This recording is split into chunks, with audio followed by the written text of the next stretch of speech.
Certa vez, Jesus estava convivendo com religiosos, fariseus, e ele disse algumas palavras que ficaram registradas em Mateus capítulo 7, versículo 15 a 23, que diz assim: Cuidado com os falsos profetas, que vêm a vós disfarçados em pele de ovelha, mas interiormente são lobos devoradores.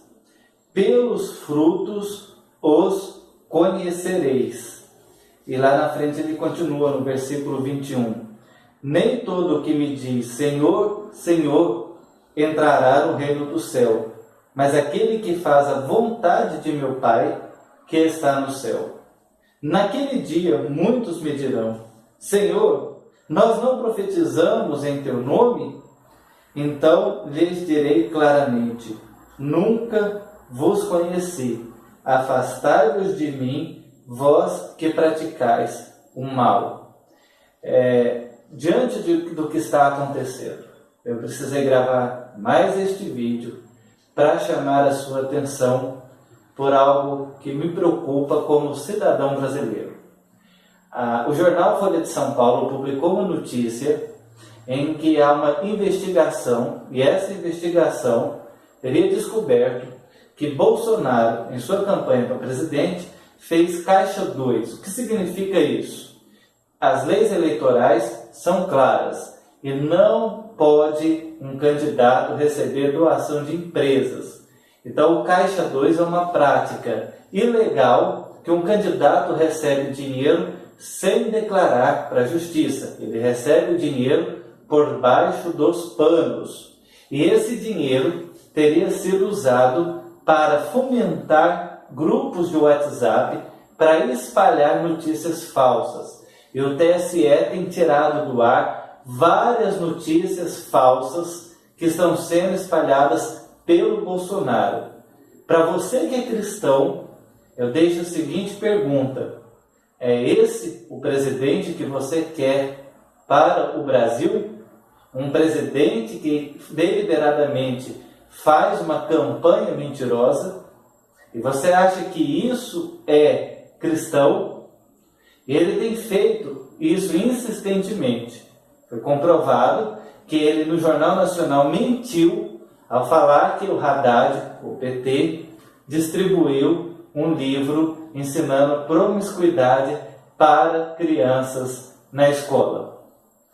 Eu quero chamar a sua atenção para o seguinte: independentemente do que o seu pastor está dizendo, eu faço um desafio, que você leia um dos 4 evangelhos até o dia da eleição e responda para si mesmo a seguinte pergunta: Jesus ficará feliz se eu votar no Bolsonaro? Eu coloquei algumas reflexões para te chamar a atenção. Talvez você vai dizer que é mentira do jornal, que a Folha de São Paulo foi comprada pelo PT e ela está fazendo uma perseguição ao candidato Bolsonaro. Eu quero chamar a sua atenção para o seguinte: era exatamente isso que os petistas diziam quando as denúncias eram contra o PT.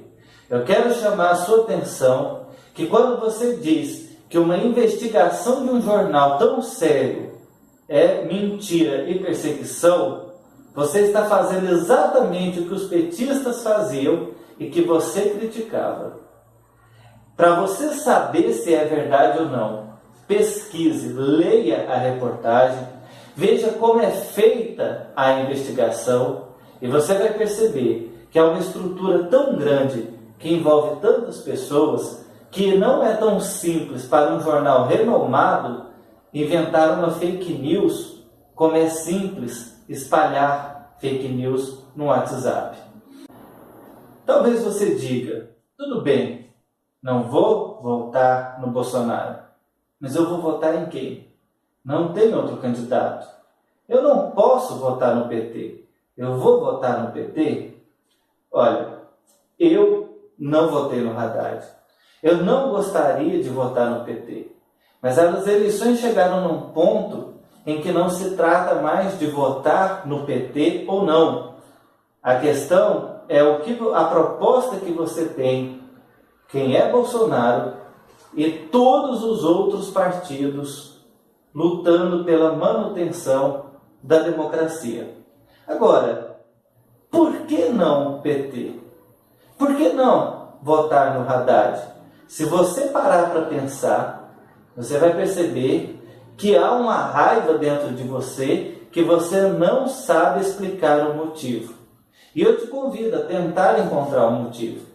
E se você disser é a corrupção, você vai descobrir que o Haddad não tem nenhuma acusação de corrupção. Mas é o partido dele. Você vai descobrir que todos os partidos têm corruptos. Então a questão é que essa raiva que você sente do PT e que você não sabe explicar é justamente fruto de tantas notícias falsas que bombardearam na sua cabeça. Então, pare para fazer uma reflexão. O texto que eu li diz: pelos frutos você conhecerá, e nem todo o que me diz Senhor entrará no reino do céu.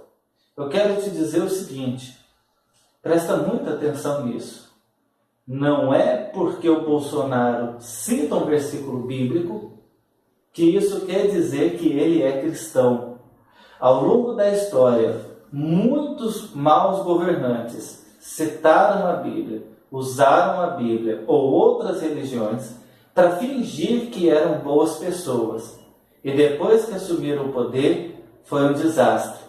Mas quando a sociedade se arrependeu, era tarde demais. Na história do Brasil, isso se repete muito. Em 1964, foi o mesmo discurso. Pessoas foram às ruas, fizeram a marcha da família com Deus pela liberdade, dizendo que João Goulart era um candidato do diabo. E o resultado foi que o Brasil foi oprimido por mais de 20 anos. A questão é que todas as vezes que o discurso religioso foi usado para justificar uma eleição, o candidato que ganhou trouxe muita opressão para a população mais pobre. Agora, em relação então às mentiras que são feitas contra o candidato do PT, não estou dizendo que ele está acima de qualquer suspeita, não estou dizendo que ele é perfeito, não estou endeusando ele. A questão é o projeto todo que está envolvido na eleição de 2018. Então, quando eu digo para você sobre as mentiras que estão sendo jogadas contra o candidato do PT, eu te convido a refletir em Apocalipse, capítulo 21, um texto que fala sobre o céu. Em Apocalipse, capítulo 21, é descrito o céu.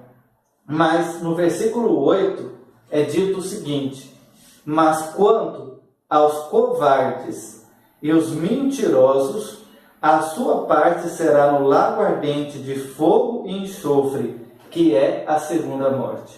A Bíblia é muito clara: os covardes e os mentirosos irão para o inferno. Então, se você acredita na Bíblia, se você é um cristão, você não pode compactuar com um candidato que espalha mentiras e um candidato que é covarde, que se recusa a ir a um debate ser confrontado, que faz campanha confortavelmente atrás de uma câmera, atrás da internet. Isso é covardia.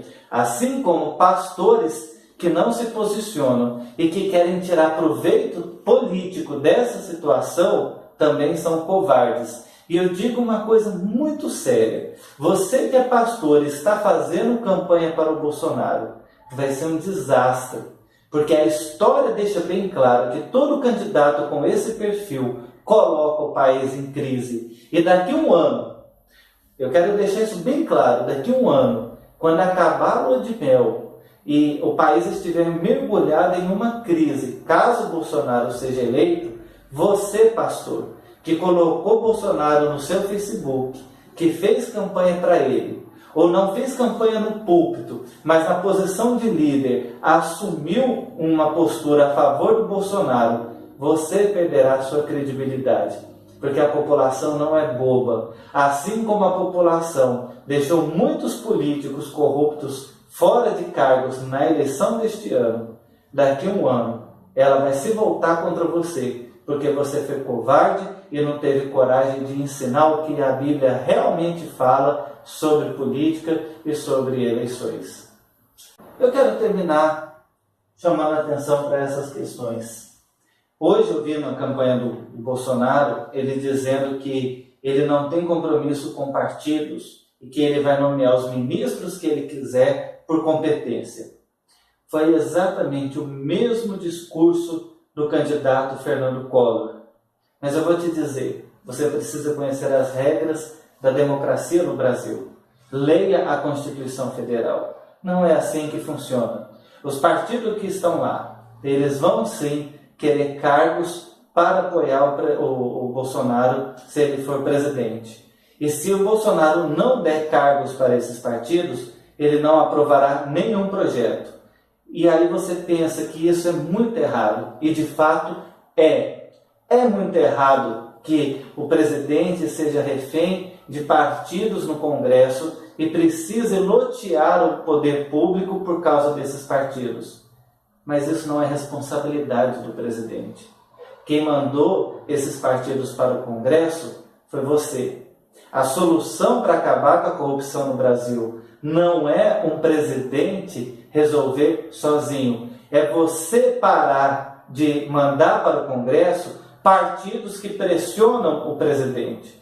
Por que você vota em candidatos para deputado e senador de partidos pequenos, que não têm compromisso com a política, que não têm ideologia e que querem somente cargos em troca de apoiar o presidente?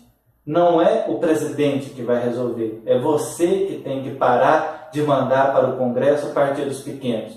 Mas agora já foi feito. Você já mandou esses presidentes esses deputados e senadores para lá. Então não adianta. Bolsonaro terá que negociar com eles ou não irá governar. Outra coisa que eu chamo a sua atenção, não basta dizer que vai fazer. É claro que ele vai dizer que vai acabar com a corrupção, que vai melhorar a vida das pessoas. Todo candidato vai dizer isso. A questão não é falar que vai fazer. A questão é explicar como fazer. E você, como cidadão e como cristão, precisa ter uma postura de saber analisar se é possível, se é viável, esse como vai ser feito. E por fim, eu quero deixar para você o versículo de Mateus, capítulo 5, que diz o seguinte: vós sois o sal da terra. Capítulo 5, versículo 13. Mas se o sal perder suas qualidades, como restaurá-lo? Para nada mais presta, senão para ser jogado fora e pisado pelos homens. No versículo 16, Jesus disse: assim resplandeça a vossa luz diante dos homens, para que vejam as vossas boas obras e glorifiquem vosso Pai que está no céu.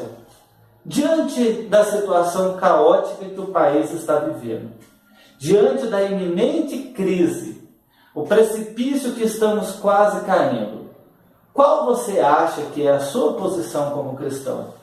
Você acha que é fomentar o ódio? Você acha que é espalhar notícias falsas pelo WhatsApp?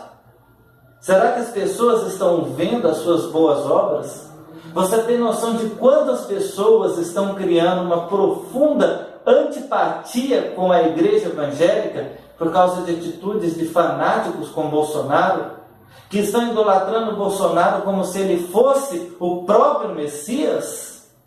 E aí eu termino com essa pergunta: você realmente não percebe que você está sendo enganado? Que estão usando a Bíblia e a religião para te manipular? Então fica o desafio. Até o dia da eleição, leia um dos 4 evangelhos. Eu vou te dar mais uma dica. O de Marcos é o menor. Leia o evangelho e se pergunte no dia que você for votar: Jesus está feliz? Jesus estará feliz se eu votar no Bolsonaro? Pergunte para si mesmo, em seus passos, o que faria Jesus? No seu lugar, diante de tudo isso, votaria no Bolsonaro?